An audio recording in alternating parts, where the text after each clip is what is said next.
आपने देखा होगा कि वाइफ जब भी कोर्ट में इनकम एफिडेविट फाइल करती है तो हमेशा झूठ लिखती है कि जैसे वो छुपकर कमा भी रही होगी तो लिखेगी मैं नहीं कमाती, या फिर अपनी अकाउंट स्टेटमेंट देने में आनाकानी करती है। उसका नतीजा ये होता है कि आप ऑब्जेक्शन उठाते नहीं हैं और आपके खिलाफ मेंटेनेंस बन जाता है।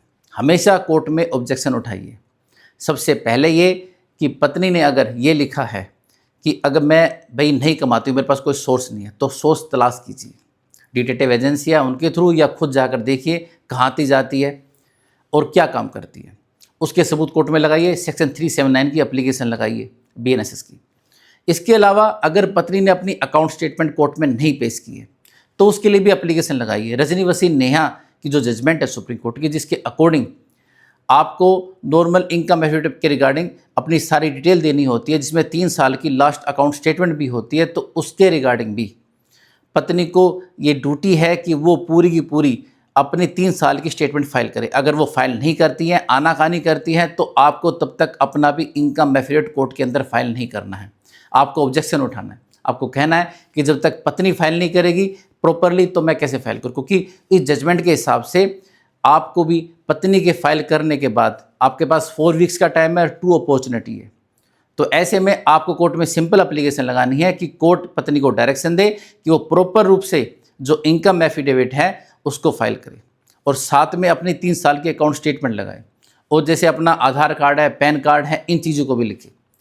जैसा फॉर्मेट बना हुआ उस फॉर्मेट की कॉपी कोर्ट में लगा सकते हैं, कह सकते हैं इस फॉर्मेट के हिसाब से इन्होंने इनकम एफिडेविट फाइल नहीं किया है तो प्रॉपर रूप से ये करें। कोर्ट नॉर्मल आपको ये कहेगी कि दोनों इकट्ठे फाइल करो, आपको भी प्रेशराइज करेगी।